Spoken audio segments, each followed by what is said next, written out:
Steinhauer here, and welcome back. We are continuing our discussion of how we know the specific parameters of stars that we're interested in. And we're currently talking about the ages of stars. And this has brought us to a very important topic in stellar astrophysics, which is clusters of stars, star clusters. There's two types. We'll get to the two types in a minute, but I want to talk briefly about why clusters are important and the crucial role they play in understanding stellar structure and evolution. So what is a cluster of stars? Well, you can see two examples of clusters of stars here. Let's look at this one on the right.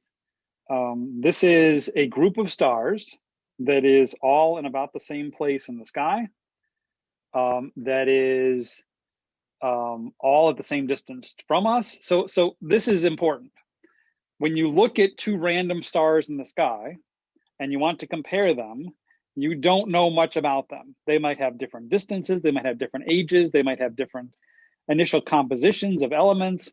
There is no way to conduct a true controlled experiment, right? Think about if you're a botanist and you want to know how some plant, how sunlight affects the growth of some plant. Well, what do? You make 8 different pottings of this plant, and you hold every single other variable constant. You plant it in the same kind of soil. You give it the same amount of water. And the only thing you vary is the parameter that you're interested in. Maybe it's sunlight. Maybe you give them different hours of sunlight per day to see how that affects the growth of the plant. That's a controlled experiment. You can hold all of the variables constant except for one and examine how that one variable affects things. It's the easiest way to conduct scientific experiments. We don't have that luxury in astronomy. We don't have control over our subjects. We can't bring stars down into our labs and study them directly. We have to deal with what we're given. And this is why clusters are so important. When you have stars in a cluster, here again, the example of the cluster here on the right, all of these stars are located in the same physical location in space. They are therefore have about the same distance from us. They presumably formed from the same cloud of gas at the same time, which means that they all formed at the same time and have the same age. It means that they all formed from the same cloud and have the same initial compositions of the elements. So in our quest to do a controlled experiment, star clusters provide us with that opportunity, a homogeneous set. The only reason why some stars in this cluster look vastly different than others is because of the mass that they were formed with. And so by looking at a single cluster, we can see how stars of different masses evolve. And by looking at different clusters of different ages, we can figure out how all stars evolve from one stage to another. And these clusters also give us an opportunity to learn what that age is. So let's talk about the two types of clusters. There are open clusters is one of them. This is the a picture of the open cluster, the Pleiades, one of the closest large open clusters to us. This is visible. All of the brightest stars in this image are visible to the unaided eye. If you go out actually near the constellation Taurus, it's probably up this time of year. You can go see it. Also known as the Seven Sisters. This is visible as my wife calls it the teeny tiny dipper, because it looks like a big dipper, but it's really, really small on the sky. So this is an open cluster. Open clusters tend to be in the disk of the galaxy. We'll talk about that when we get to the Milky Way galaxy itself. But they tend to be younger, and they tend to be far fewer stars in them. Maybe a few dozen to a few hundred to maybe a few thousand for the very most rich open clusters. And they're called open clusters because you can see through them. When you point your telescope at these clusters, you can see right through them. There's not enough stars there to be blocking the light overall. That's in contrast to the globular clusters. The globular clusters have many more stars, tens to hundreds of thousands of stars, sometimes even millions of stars in these clusters. And why are they called globular clusters? Because when you look at them through small telescopes, there are so many stars that they form a glob at the center, and you can't even resolve one from the other. You can't physically see through them because there are so many of these stars there. And these stars tend to be, all of these clusters are old, and they tend to exist in the halo of our galaxy, and they're distinct kinematically from their open cluster brethren. Okay, so how can we use stars clusters to determine the ages of stars, the ages of all of these stars? That's our last step in understanding the important parameters of stars. Okay, here we go. So remember our conversation earlier about how long stars live, the lifetimes of stars. High mass stars lead shorter lives. So if you have a cluster of stars that all formed at the same time, you expect some stars to die out first. Specifically, you expect the high mass stars to die out first. And that means on the main sequence, those stars are the most luminous and the bluest. So if you're looking at a diagram like this, you would expect these bright blue stars to go first. And then as the cluster ages, the next set to go are the next bluest and the next brightest. And the next to go after that are the slightly redder, slightly fainter stars. And you can actually tell how old the cluster is based on which stars are still on the main sequence. Let's see how that works in practice. Here is an example. We talked about the Pleiades cluster. This is an HR diagram of the Pleiades cluster, right? And you can see lots of main sequence stars here. So again, this is an HR diagram, right? We're plotting temperature on the y-axis and luminosity on the x-axis. This colored band is the main sequence, and you can see most of the stars in the Pleiades fall in the main sequence, but not all of them. Some of them, these stars in particular up here, have already begun to leave the main sequence. Remember, why do they leave the main sequence? Because they have begun to run out of hydrogen in their cores. And when they do that, they move up and to the right on the HR diagram. They become bigger physically, and they become cooler at the surface, and they become more luminous.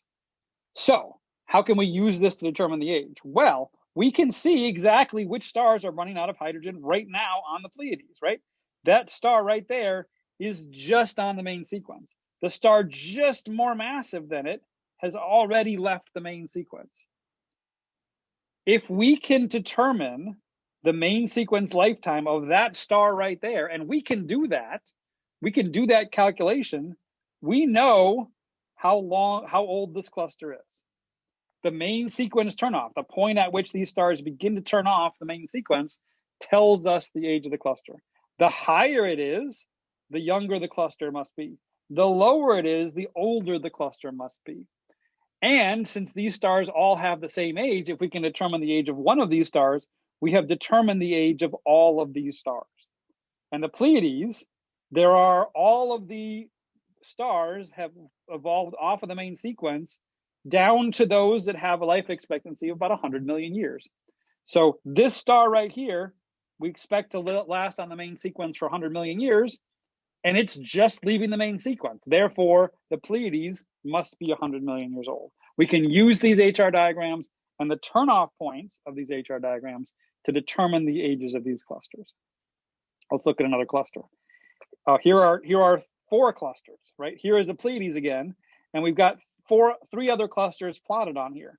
We haven't plotted many of this purple cluster, but this is the double cluster H and Chi Persei. And look at all these stars that are on the top of the main sequence that are still there on the main sequence. These very hot, bright, massive stars.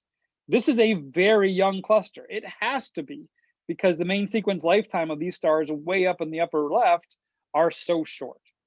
And you're even probably seeing some variation in the ages of some of these stars, although not much. And we expect this cluster is about 14 million years old, compared with the 100 million year old Hyades cluster. The Pleiades cluster. The Hyades cluster is these blue points, and you can see lots of main sequence stars, but look at where the turnoff point of the Pleiades is, right? That has a lifetime of about a billion years. And so we expect the Hyades to be almost a billion years old. When we do the real math, we find that we expect the turn-off point of the star is about 650 million years, and that's how old we expect the Hyades is. But it has to be much older than the Pleiades cluster, which has its turn-off point way up here. NGC 188 is another one of the oldest open clusters we know of, and again, you can see a main sequence down here, but it ends way up here at about 7 billion years. And so we expect that the NGC 188 is 7 billion years old. We expect it's one of the oldest open clusters that exists. Why? Because its turnoff point is so far down the main sequence. Right. So again, you need complex models to determine what the main sequence lifetimes of these stars actually are. But once you know that, all you have to do is compare what we call an isochrone, meaning a list of iso meaning the same, chrone meaning age. And that's what this curve is right here. It's where we expect stars to line up on an HR diagram at constant age. And we can tweak the age, and as we do, the turnoff point goes higher and higher. And if I had a slider bar here and this was interactive, I could move this back and forth until I found a model and an age that actually fit my data. And that's actually how it's done in practice. Globular clusters are even older than some of the oldest open clusters. And we reveal, when we look at those, that the oldest globular clusters are about 13 billion years old. And that is older even than the sun. If the sun had been born at the beginning of the universe or in one of these globular clusters, it would have already evolved off of the main sequence, because the main sequence turnoff point is so far down the line. Lots of interesting things about this HR diagram. We'll talk about features of it. This is the main sequence. You've got a giant branch, you've got a horizontal branch, you've got some white dwarfs down here. We'll talk about in the next section what stellar evolution leads us to believe is happening to the stars at each of these phases. Okay, so this is an exciting topic for me, particularly because this is part of my ongoing research at Geneseo. I study open clusters. We make HR diagrams of them, and we determine things like how far away they are and their ages. So let's talk about that real quick. I've got two, these are almost HR diagrams. The only difference is I'm plotting color here instead of temperature, but color is basically a temperature in its own way. A difference of filters doesn't really matter. This is basically a temperature proxy in the same way that an HR diagram is. On the right, you've got the cool stars, and on the left, you've got the hot stars. This, though, is not an absolute magnitude. It's not luminosity. This is apparent brightness.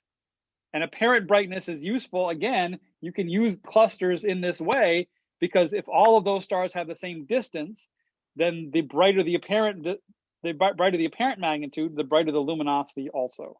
And so for cluster members, they will still line up on a nice tight line because they all have the same distance from us. So you can actually use this, the fact that the further stars are away, the fainter they will appear, to determine the distances to these clusters.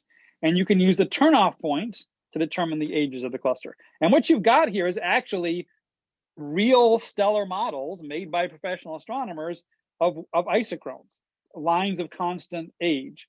And this is actually how we measure the ages of these clusters. We figure each one of these four has a different age, and we find the one that fits our data the best. So let's see if we can figure this out. Which of these two clusters, NGC 1817 or M48, do you think is the younger, and why? Again, we're thinking about this turnoff point, and we're thinking about where it is in the HR diagram. Go ahead and give your guess, and then we'll come back and talk about the answer. Okay, Well, we need to know, again, the younger cluster is going to be the one whose main sequence turnoff is furthest up and to the left. Well, again, we can't really trust this because this is an apparent magnitude, not an absolute magnitude, but we can trust this. This is really a temperature of these stars. So we need to know which one has the coolest turnoff point, right? That one will be the one that's the oldest. The one with the hottest turnoff point will be the youngest. So let's see, where is the turnoff point of this one? It looks like it's about here. If I draw a line straight down, it looks like it happens at about a B minus V value of 0.5, right? Where is the B minus V value of 0.5 on this diagram? I'm actually going to draw it in there, and you can see where it is. There's the B minus V value of 0.5. This cluster on the left is turning over right here. The cluster on the right, obviously, is turning over way higher up and way further to the left, meaning hotter, on the HR diagram. So it must be the case that M48 is the younger cluster because its main sequence extends far up and to the left of NGC 1817. Here is a more tricky, that was a tricky question. Here's an even trickier question. Which of these clusters is closest to us? See if you can take a stab at it and figure out which one it is. Okay, let's talk about which one this is now. Now, this, remember, is apparent magnitude and not absolute magnitude. So this is showing us the apparent brightness of these stars. So, but we know the main sequence is the main sequence, right? So for instance, we know that a star with a particular temperature has a particular luminosity, right? Because when you plot luminosity versus temperature, all of those stars are going to line up. And so all we need to do is figure out which star looks brighter to us at a particular temperature on the main sequence. Those two stars should have the same luminosity. And so the one that appears the brightest to us must be the one that's closer to us. So let's take a particular temperature. Let's take a B minus V value of 1.0. And let's look on M48, a B minus V value of 1.0 gives us an apparent magnitude of about 16. Okay, how about for M48, or how for NGC 1817? A B minus V value of 1 gives us a V magnitude of about 18, almost 18, right? So this, remember, the larger the number on the magnitude, the fainter it is. So M48 must be closer. Why? Because the star that has the same luminosity appears brighter to us in M48 than it does in 1817.